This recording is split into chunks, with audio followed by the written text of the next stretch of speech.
நீங்கள் கேட்டுக்கொண்டு இருப்பது கனேடிய தமிழ் காற்று.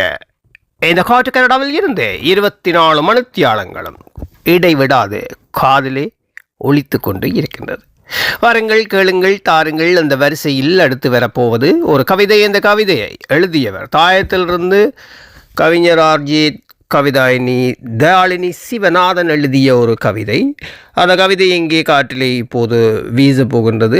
இந்த முறை அவர் ஒரு வித்தியாசமான கவிதை ஒன்று எழுதியிருக்கின்றார். அதாவது இயற்கையும் மனிதன் பேசினால் எப்படி இருக்கும் என்பதை போல் ஒரு கவிதை இங்கே எழுதியிருக்கின்றார். இதோ கவிதைக்குள் செல்வோம். இயற்கையும் மனிதனும் பேசினால். இறைவன் படைப்பில் எனக்கும் இடமுண்டு, மறையா பொருளாய் மகிழப் பிறந்தேன், குறைகளின்றியே குவலையும் காக்கிறேன், நிறைவாய் நானும் நெஞ்சம் மகிழ்கிறேன். இறைவன் படைப்பில் எனக்கும் இடமுண்டு, மறையா பொருளாய் மகிழப் பிறந்தேன், குறைகளின்றியே குவலையும் காக்கிறேன், நிறைவாய் நானும் நெஞ்சம் மகிழ்கிறேன்.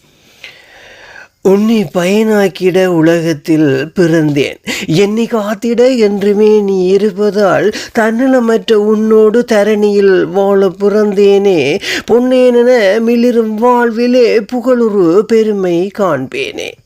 உன்னை பயனாக்கிட உலகத்தில் பிறந்தேன், என்னை காத்திட என்றுமே நீ இருப்பதால் தன்னலமற்ற உன்னோடு தரணியில் வாழ பிறந்தேனே, பொன்னென்று மிளிரும் வாழ்விலே புகழொரு பெருமை காண்பேன்.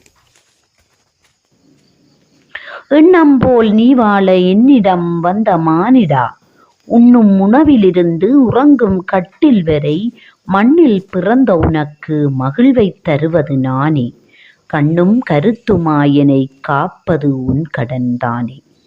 எண்ணம் போல் நீ வாழ என்னிடம் வந்த மானிடா, உண்ணும் உணவிலிருந்து உறங்கும் கட்டில் வரை மண்ணில் பிறந்த உனக்கு மகிழ்வை தருவது நானே, கண்ணும் கருத்துமாய் என்னை காப்பது உன் கடன்தானே. எனக்குதவி புரிந்து என்னை வாழ வைத்திடவே உனக்கு இறைவன் வாழ்வை உலகில் தந்திட்டான். மனக்குறை எனக்கில்லை, மகிழ்வுற்று வாழ்வேனே, சினங்கொள்ள வைக்காதே செழிப்புற வாழ வேண்டும். எனக்கு உதவி நீ புரிந்து என்னை வாழ வைத்திடவே உனக்கு இறைவன் வாழ்வை உலகிலே தந்து விட்டான். மனக்குறை எனக்கில்லை, மகிழ்வுற்று வாழ்வேனே, சினங்கொள்ள வைக்காதே செழிப்புற வாழ வேண்டும். உனக்காக பிறந்தேனோ ஊருக்காக பிறந்தேனோ, சினத்தை உனக்கு நான் சிறிதும் தரவில்லை, மனத்தை புரிந்துதான் மானங்காக்க வந்தேன், எனக்கு தீமூட்டி என் இனத்தை வதைப்பது நீதான். உனக்காக பிறந்தேனோ ஊருக்காக பிறந்தேனோ, சினத்தை உனக்கு நான் சிறிதும் தரவில்லை, மனத்தை புரிந்துதான் மானம் காக்க வந்தேன், எனக்கு தீமூட்டி என் இனத்தை வதைப்பது நீதான். காலம் மாறி போகிறாய், காலனாகவும் வருகிறாய், கோலமான எம் வாழ்வை கோபமாக்கி மகிழ்கிறாய், ஆலமரமான எமக்குள் ஆட்டம் காட்டி பார்க்கிறாய், பாலமாக இருந்தாயே பாவச் செயல் புரிவதேனோ. காலம் மாறி போகிறாய், காலனாகவும் வருகிறாய், கோலமான எம் வாழ்வை கோபமாக்கி மகிழ்கிறாய், ஆலமரமான எமக்குள் ஆட்டம் காட்டி பார்க்கிறாய், பாலனாகவும் இருந்தாயே பாவச் செயல் புரிவதேனோ. புத்திகட்ட மனிதா, புறஞ்சொல்லல் உன் குணமா, கத்தி கொண்டு எம்மை கழுத்தறுக்கும் இனமே, சத்தியத்தை மீறியே சரித்திரம் படைப்பதாய் சித்திரவதை செய்கிறாய், சீண்டியும் பார்க்கிறாய். புத்திகட்ட மனிதா, புறஞ்சொல்லல் உன் குணமா, கத்தி கொண்டு எம்மை கழுத்தறுக்கும் இனமே, சத்தியத்தை மீறியே சரித்திரம் படைப்பதாய் சித்திரவதை செய்கிறாய், சீண்டியும் பார்க்கிறாய்.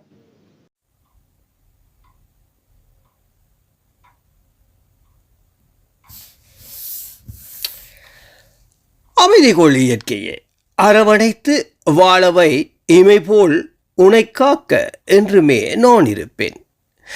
சுமை எனக்கு தந்திடாதே, சுகவாழ்வு காணவை, எமை காக்கும் இயற்கையே, எமக்கு நீ ஒரு வரமே.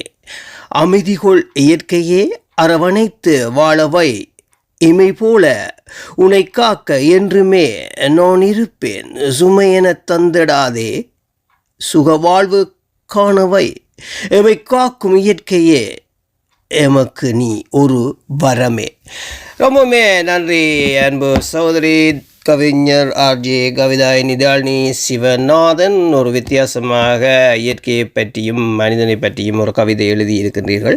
அதை நாம் இருவருமே வாசித்திருக்கின்றோம். ரொம்பவுமே நன்றி. அந்த சந்தர்ப்பத்தை எனக்கு தந்த அன்பு சகோதரி தாளினி சிவநாதன் உங்களுக்கு நன்றிகளை சொல்லிக்கொண்டு இப்போது உங்களிடம் இந்த விடைபெற்று மீண்டும் சந்திப்பேன் என்ற நம்பிக்கையில் விடைபெறுகின்றேன். மற்றும் அன்பான அன்பு உள்ளங்களே உங்களிடமிருந்தும் இப்போது விடைபெறுகின்றேன். மீண்டும் சந்திப்போம்.